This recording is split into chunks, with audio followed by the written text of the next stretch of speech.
Hi friends, welcome back to my channel Mohini Murali vlogs అండి. Last వీడియోలో long frock ఎలా cut చేసుకోవాలో చూసాం కదా. ఈ వీడియోలో ఎలా స్టిచ్ చేసుకోవాలో చూద్దాము. ఫస్ట్ అయితే మనం హ్యాండ్స్ స్టిచ్ చేసుకుందామండి. First main piece right side పై వైపుకి వచ్చేలాగా పెట్టి దానిపైన లైనింగ్ పెట్టి ఒక 1/2 ఇంచ్ వెడల్పుతో కింది వైపు ఒక కుట్టు అనేది వేసుకుంటూ రావాలండి. ఇప్పుడు ఇంకొక హ్యాండ్ కూడా లైనింగ్ అనేది ఇలా జాయింట్ చేసుకోవాలి. చూడండి, మనము హ్యాండ్స్ని జాయింట్ చేసుకునేటప్పుడు ఎప్పుడైనా సరే ఫ్రంట్ పార్ట్కి లోతు తీసుకుంటాం కదా, అవి రెండు కూడా ఆపోజిట్గా వచ్చేలాగా పెట్టుకొని హ్యాండ్స్ అనేది స్టిచ్ చేసుకోవాలి. ఇలా కింది వైపు ఒక 1/2 ఇంచ్ వెడల్పుతో స్టిచ్ అనేది వేసుకున్న తర్వాత హ్యాండ్ని ఇలా ఓపెన్ చేసి కచ్ అనేది లైనింగ్ వైపు వచ్చేలాగా పెట్టుకొని లైనింగ్ పైన పైకుట్టు అనేది వేసుకోవాలండి. ఇలా పైకుట్టు వేసుకున్న తర్వాత ఇప్పుడు లైనింగ్ని వెనక్కి మళ్ళించి మెయిన్ పీస్ రైట్ సైడ్ పైకుట్టు అనేది వేసుకోవాలి. కుట్టు అనేది చాలా ఎడ్జ్న వేసుకోవాలండి. ఇలా స్టిచ్ చేసుకున్న తర్వాత వెనక్కి తిప్పించి లైనింగ్ని మెయిన్ పీస్ని ఎక్కడ ముడతలు అనేది రాకుండా నీట్గా జాయింట్ చేసుకోవాలి. ఇప్పుడు ఎక్స్ట్రాగా ఉన్న మెయిన్ పీస్ మొత్తం నీట్గా కట్ చేసుకోవాలండి. ఇలా ఎక్స్ట్రా క్లాత్ మొత్తం కట్ చేసుకొని ఇంకొక హ్యాండ్ కూడా సేమ్ ఇదేలాగా లైనింగ్ అనేది జాయింట్ చేసుకోవాలి. ఈ హ్యాండ్స్కి మనం ఇప్పుడు ట్రెండింగ్లో ఉన్న రఫెల్ స్లీవ్స్ అయితే స్టిచ్ చేసుకోవడానికి చూడండి, క్లాత్ అనేది ఇలా డబుల్ ఫోల్డింగ్ పైన అనేది తీసుకోవాలి. క్లాత్ని ఇలా డబుల్ ఫోల్డింగ్ పైన తీసుకొని దీని వెడల్పు వచ్చి 14 ఇంచులు, పొడవు వచ్చి 8 ఇంచులు ఉండేలాగా క్లాత్ అనేది తీసుకోవాలండి. డబుల్ ఫోల్డింగ్ పైన 2 హ్యాండ్స్కి కావాలి కాబట్టి ఇలా 2 లేయర్స్ అయితే తీసుకున్నానండి డబల్ ఫోల్డింగ్ పైన. ఇప్పుడు చూడండి, వెడల్పు అనేది 14 ఇంచులు తీసుకున్నాం కదా, కరెక్ట్గా 13 ఇంచుల వరకు ఉండేలాగా ఒక మార్కింగ్ అనేది చేసుకోవాలి. పొడవు 8 ఇంచులు తీసుకున్నాం కదా, దాంట్లో నుంచి 1 ఇంచ్ అనేది తీసేసి 7 ఇంచులకి ఒక మార్కింగ్ అనేది చేసుకోవాలండి.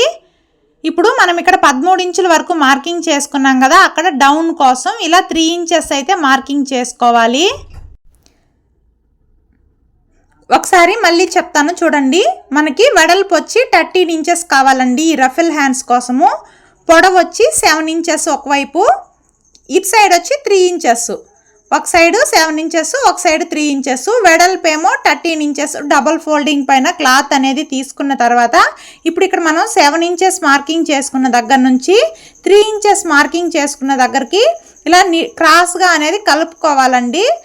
క్లాత్ అనేది కదిలిపోకుండా జాగ్రత్తగా కలుపుకోండి క్రాస్గా, ఎందుకంటే ఈ క్లాత్ అనేది ఊరుకూరుగా జరిగిపోతూ ఉంటుంది. ఇలా మార్కింగ్ చేసుకున్న తర్వాత నీట్గా కట్ చేసుకోవాలి. ఇక్కడ మనము 13 ఇంచ్కి మార్కింగ్ చేసుకున్నాం కాబట్టి కరెక్ట్గా ఎక్స్ట్రా 1 ఇంచ్ అనేది ఇలా నీట్గా కట్ చేసుకునేయాలండి.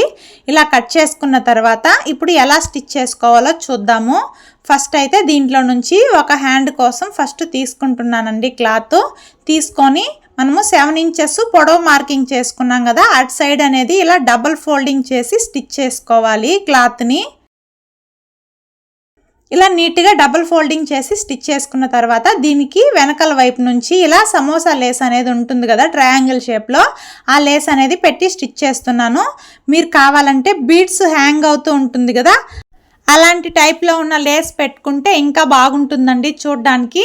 ప్రెసెంట్ అయితే నా దగ్గర ఆ లేసు లేదు కాబట్టి ఈ లేస్ అనేది పెట్టి స్టిచ్ చేస్తున్నాను. చూడండి, లేస్ అనేది ఇలా పెట్టి స్టిచ్ చేసుకున్న తర్వాత ఇలా ఒకవైపు నుంచి ఫ్రిల్స్ అనేటివి పెట్టుకుంటూ రావాలి. ఈ ఫ్రిల్స్ అనేది 1/2 ఇంచ్ వెడల్పుతో పెట్టుకుంటూ రావాలండి దగ్గరగా. ఇటు సైడ్ ఉన్న క్లాత్ మొత్తం కూడా ఇలా ఫ్రిల్స్ అనేటివి పెట్టుకుంటూ రావాలి.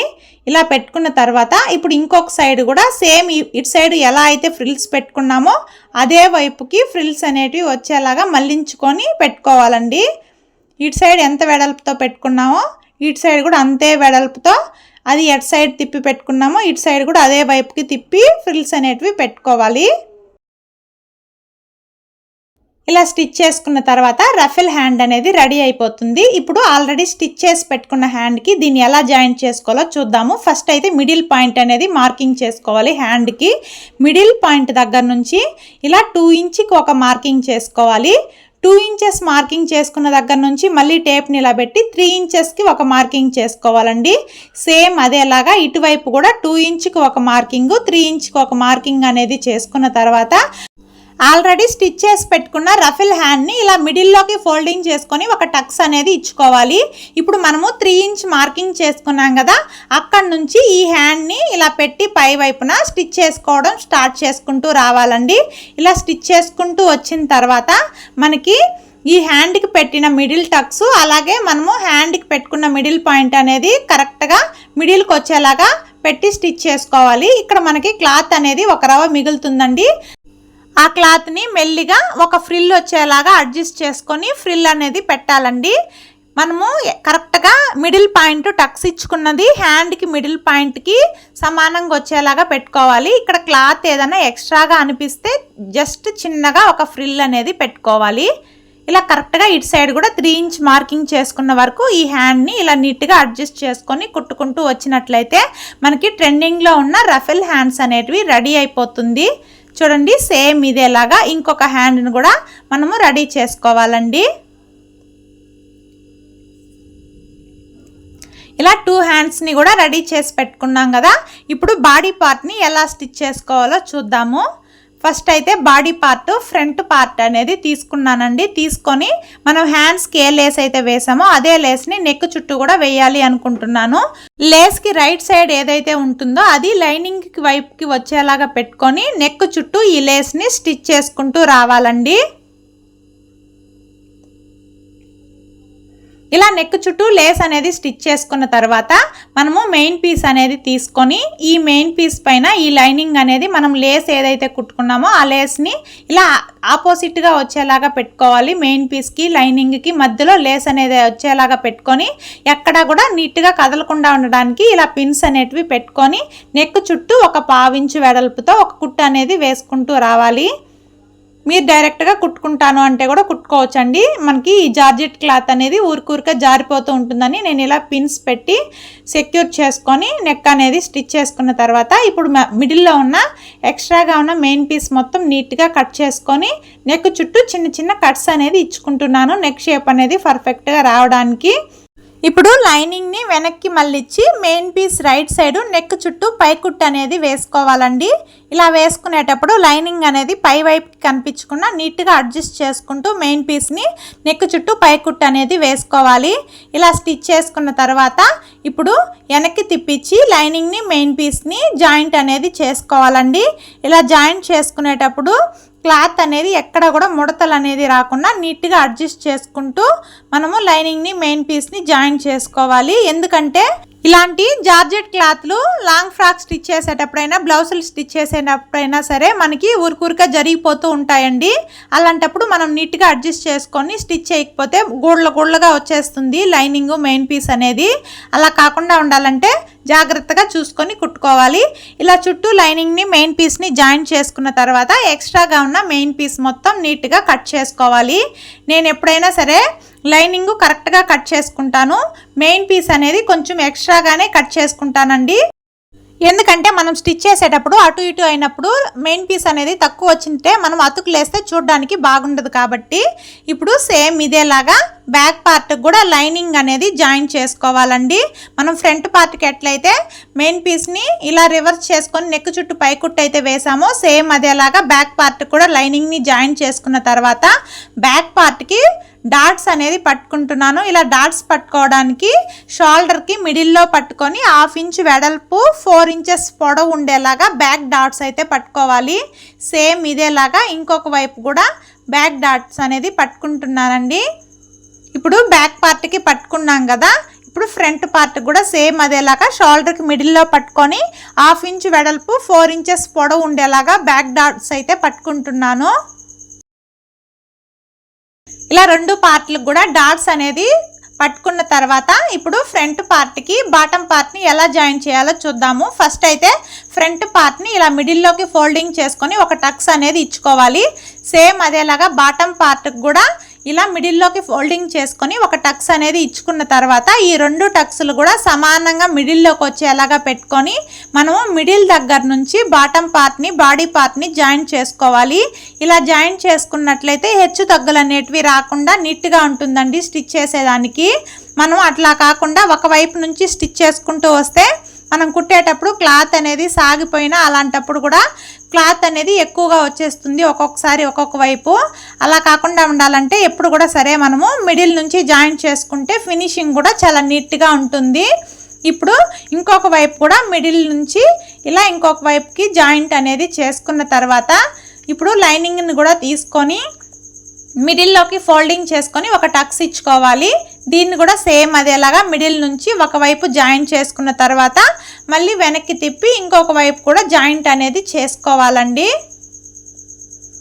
ఇలా జాయింట్ చేసుకుంటే హెచ్చు తగ్గులు ఏమన్నా వచ్చినా కూడా కట్ చేసుకోవడానికి ఈజీగా ఉంటుంది. ఇక్కడ నాకైతే కరెక్ట్గానే వచ్చింది, హెచ్చు తగ్గులు అనేటివి ఏమీ రాలేదండి. ఇలా ఇంకొక సైడ్ కూడా లైనింగ్ని జాయింట్ చేసుకున్న తర్వాత ఇప్పుడు ఒక ఎడ్జ్ నుంచి ఇంకొక ఎడ్జ్కి ఇలా కరెక్ట్గా స్టిచ్ అనేది వేసుకుంటున్నానండి, డబల్ స్టిచ్ వచ్చేలాగా, ఎందుకంటే ఊడిపోకుండా ఉంటుంది నడుము దగ్గర అనేసి. చూడండి ఫ్రంట్ పార్ట్కి ఎలా అయితే జాయింట్ చేసుకున్నామో సేమ్ అదేలాగా బ్యాక్ పార్ట్కి కూడా బాడీ పార్ట్ని బాటమ్ పార్ట్ని జాయింట్ చేసుకున్న తర్వాత ఇప్పుడు రెండు పార్ట్లను కూడా షోల్డర్స్ అనేది జాయింట్ చేసుకోవాలి. ఫ్రంట్ పార్ట్ పైన బ్యాక్ పార్ట్ అనేది ఇలా ఆపోజిట్గా వేసుకొని షోల్డర్ కోసం మనము కటింగ్ చేసుకునేటప్పుడు 1/2 ఇంచ్ వదులుకుంటాం కదా, ఆ 1/2 ఇంచ్ మార్జిన్తో ఒక కుట్టు అనేది వేసుకోవాలి. షోల్డర్స్ జాయింట్ చేసేటప్పుడు నీట్గా రఫ్ చేసుకొని షోల్డర్స్ అనేది జాయింట్ చేసుకోవాలండి. రఫ్ చేసుకోకుండా జాయింట్ చేసుకుంటే కుట్లు అనేటివి ఊడిపోతాయి. ఇలా స్టిచ్ చేసుకున్న తర్వాత ఇలా ఓపెన్ చేసుకొని మనం కుట్టిన కుట్టు ఖర్చు ఏదైతే ఉంది అది బ్యాక్ పార్ట్ వైపు వచ్చేలాగా పెట్టుకొని పై కుట్టు అనేది వేసుకొని నీట్గా రఫ్ చేసుకోవాలి. రెండు వైపులా కూడా ఇలా ఖర్చు అనేది బ్యాక్ పార్ట్ వైపు పెట్టి స్టిచ్ చేసుకున్నట్లయితే మనకి ఫినిషింగ్ కూడా బాగుంటుందండి. ఇప్పుడు ఎక్స్ట్రాగా థ్రెడ్స్ ఏమన్నా ఉంటే నీట్గా కట్ చేసుకొని ఇప్పుడు దీనికి హ్యాండ్స్ ఎలా జాయింట్ చేసుకోవాలో చూద్దాము. మనం ఆల్రెడీ స్టిచ్ చేసి పెట్టుకున్న హ్యాండ్స్ని తీసుకొని మనము షోల్డర్ దగ్గర టక్స్ ఇచ్చుకుంటాం కదా, ఆ టక్స్కి ఇలా షోల్డర్కి నేరుగా పెట్టుకొని ఫ్రంట్ పార్ట్ లోతు తీసుకున్న వైపు ఫ్రంట్ నెక్ వైపు వచ్చేలాగా పెట్టుకొని స్టిచ్ చేసుకోవాలండి. మనము ఫ్రంట్ పార్ట్కి టక్స్ పెట్టుకుంటాం కదా లోతు తీసుకొని, అది ఫ్రంట్ పార్ట్ వైపే వచ్చేలాగా పెట్టుకొని షోల్డర్ దగ్గర నుంచి ఒక ఎడ్జ్కి ఒక కుట్టు అనేది వేసుకున్న తర్వాత దాన్ని ఇలా రివర్స్ చేసుకొని ఆ ఎడ్జ్ నుంచి మళ్ళీ ఇలా మిడిల్కి డబల్ స్టిచ్ అనేది వేసుకున్న తర్వాత ఇంకొక వైపు హ్యాండ్ని అలాగే బ్యాక్ పార్ట్ని జాయింట్ చేసుకోవాలి. హ్యాండ్స్ని కూడా ఇలా మిడిల్ నుంచి జాయింట్ చేసుకోవడం వల్ల ఫినిషింగ్ అనేది నీట్గా ఉంటుంది, హెచ్చు తగ్గులు అనేటివి రాకుండా ఉంటాయండి. క్లాత్ని ఎక్కడ సాగదీయకుండా హ్యాండ్స్ అనేది జాయింట్ చేసుకున్న తర్వాత సేమ్ ఇదే ప్రాసెస్లో ఇంకొక వైపు కూడా హ్యాండ్స్ అనేది మన లాంగ్ ఫ్రాక్కి జాయింట్ చేసుకోవాలి.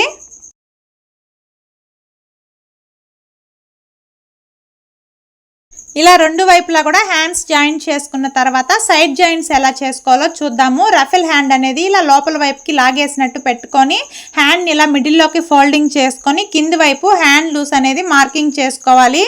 హ్యాండ్ లూస్ వచ్చి 5 ఇంచ్కి మార్కింగ్ చేసుకొని ఇలా స్టిచ్ అనేది వేసుకోవాలండి. మనం ఆల్రెడీ ఖర్చు కోసం 2 ఇంచ్ ఎక్స్ట్రా వదులుకున్నాం కాబట్టి మనం ఎక్స్ట్రాగా మార్కింగ్స్ ఏం చేసుకోకపోయినా పర్వాలేదు, డైరెక్ట్గా 2 ఇంచెస్ మార్జిన్తో ఒక కుట్టు అనేది వేసుకుంటూ రావాలి. ఇలా కుట్టు వేసుకునేటప్పుడు కొంచెం జాగ్రత్తగా గమనించండి. లైనింగ్ని అలాగే మెయిన్ పీస్ 4ని కలుపుకొని ఒక 5 ఇంచ్ వరకు ఒక మార్కింగ్ వేసుకొని ఇలా ఒక్కటిగా కుట్టుకోవాలి. అక్కడ నుంచి లైనింగ్ని మెయిన్ పీస్ని సపరేట్ చేసుకొని ఓన్లీ మెయిన్ పీస్ మాత్రమే స్టిచ్ పడేలాగా కుట్టుకుంటూ రావాలండి. ఇలా చేయడం వల్ల మనకి వేసుకున్నప్పుడు చిక్కినట్టు అలాగే ముడతలు రాకుండా పట్టేసినట్టు లేకుండా ఉంటుంది. ఎప్పుడు కూడా సరే మెయిన్ పీస్ని సపరేట్గా లైనింగ్ని సపరేట్గా జాయింట్ చేసుకోవాలి. ఇప్పుడు ఆ స్టిచ్ పక్కనే ఒక 1/2 ఇంచు వెడల్పుతో ఇంకొక కుట్టు అనేది వేసుకుంటూ రావాలి. ఇలా స్టిచ్ చేసుకునేటప్పుడు ఇంతకుముందు మెయిన్ పీస్ పైన స్టిచ్ పడేలాగా కుట్టుకున్నాం కదా, ఇప్పుడు మెయిన్ పీస్ని లోపలికి పెట్టేసి లైనింగ్ని రెండింటిని కూడా ఇలా సమానంగా పట్టుకొని లైనింగ్ పైన కుట్టు పడేలాగా కుట్టుకుంటూ రావాలండి. ఇలా కుట్టుకున్నట్లయితే మనకి చూడడానికి రెడీమేడ్ ఫ్రాక్ లుక్ అనేది వస్తుంది. చూడండి ఇప్పుడు లైనింగ్ని జాయింట్ చేసుకున్నాం కదా, ఇప్పుడు దీని పక్కనే ఇంకొక కుట్టు కూడా వేసుకోవాలండి. కస్టమర్స్కి లూసు టైట్ అడ్జస్ట్ చేసుకోవడానికి బాగుంటుంది. నేనైతే 3 స్టిచెస్ లేకపోతే 4 స్టిచెస్ కూడా వేస్తానండి ఒక్కొక్కసారి. ఇప్పుడు ఎక్స్ట్రాగా థ్రెడ్ అలాగే క్లాత్ అనేది కట్ చేసుకొని చిన్న చిన్న కట్స్ అనేది ఇచ్చుకుంటున్నాను. సైడ్స్ పట్టేసినట్టు ఉండకుండా ఉండడానికి ఇలా కట్స్ ఇచ్చుకున్నట్లయితే ఫినిషింగ్ అనేది నీట్గా ఉంటుంది. సేమ్ ఇదే ప్రాసెస్లో ఇంకొక వైపు కూడా హ్యాండ్స్ని సైడ్ జాయింట్స్ అనేది చేసుకోవాలి. ఈ long frock cutting video already మన ఛానల్లో అప్లోడ్ చేశాను. ఎవరైనా చూడనట్లయితే ఈ వీడియో కింద డిస్క్రిప్షన్ బాక్స్లో ఆ వీడియో లింక్ అనేది ఇస్తాను, ఒకసారి చూడండి. ఈ వీడియోలో ఏదైనా డౌట్ అనిపిస్తే కమెంట్ సెక్షన్లో కమెంట్ చేయండి, మీ కమెంట్స్కి రిప్లై అనేది ఇస్తాను. ఇలా 2 సైడ్స్ కూడా సైడ్ జాయింట్స్ చేసుకున్న తర్వాత నడుము లూస్ అనేది ఒకసారి చెక్ చేసుకోవాలి. మనకి నడుము లూసు 27 ఇంచులు, 27 ఇంచుల్లో సగము 13.5 ఇంచులు కరెక్ట్గా సరిపోయిందండి. చూడండి, మనకి లైనింగ్కి ఇక్కడ చిన్న అతుకు అనేది పడుతుంది, కాకపోతే అతుకు అనేది చాలా చిన్నదిగా పడుతుంది, 1.5 ఇంచు వెడల్పుతో పడుతుంది. కాబట్టి అతుకు అనేది నేను వేయకుండానే ఇలా లైనింగ్ని డబల్ ఫోల్డింగ్ చేసి స్టిచ్ చేసుకుంటున్నాను. ఒక్కొక్కసారి మనకి ఎక్కువ వెడల్పుతో అతుకు అనేది పడుతుంది, అలాంటప్పుడు ఖచ్చితంగా అతుకు అనేది వేయాలండి. ఇక్కడైతే నాకు చాలా కొంచెం మొత్తంలో అతుకు అనేది పడుతుంది కాబట్టి అతుకు వేయకుండానే సరిపోతుందనేసి ఇలా డబల్ ఫోల్డింగ్ చేసుకొని కుట్టుకుంటూ వస్తున్నానండి. లైనింగ్కి ఎడ్జెస్ అనేటివి మెయిన్ పీస్కి అయితే మనము జిగ్జాగ్ చేసుకుంటాము, లైనింగ్కి అయితే ఇలా డబల్ ఫోల్డింగ్ చేసి కుట్టుకుంటాము. ఫైనల్గా మన లాంగ్ ఫ్రాక్ స్టిచ్ చేయడం కంప్లీట్ అయిపోయిందండి. ట్రెండింగ్ రఫెల్ హ్యాండ్స్ పెట్టుకొని లాంగ్ ఫ్రాక్ ఎలా స్టిచ్ చేయాలో చాలా ఈజీగా చెప్పానని అనుకుంటున్నాను. ఈ వీడియోలో మీకు ఏదైనా డౌట్ అనిపిస్తే నాకు కమెంట్ సెక్షన్లో కమెంట్ చేయండి, మీ వీడియోకి అనేది రిప్లై ఇస్తాను. కింది వైపు జిగ్జాగ్ చేసుకున్నట్లయితే ఫ్రాక్ స్టిచ్చింగ్ కంప్లీట్ అయిపోతుంది. ఈ వీడియో మీకు నచ్చినట్లయితే ఛానల్ని సబ్స్క్రైబ్ చేసుకొని వీడియోకి లైక్ చేయడం మర్చిపోకండి. చూడండి, ఫ్రాక్ మొత్తం కంప్లీట్ అయిన తర్వాత లుక్ అయితే ఇలా ఉంది. దీనికి సింపుల్గా సేమ్ క్లాత్తోనే హ్యాంగింగ్స్ అనేటివి ఇలా సింపుల్గా స్టిచ్ చేశాను. ఓకే ఫ్రెండ్స్, ఈ వీడియో మీకు నచ్చినట్లయితే ఛానల్ని సబ్స్క్రైబ్ చేసుకొని వీడియోకి లైక్ చేయడం మర్చిపోకండి. అలాగే ఈ వీడియో మీకు ఎలా అనిపించిందో కమెంట్ సెక్షన్లో కమెంట్ చేయండి. Bye friends.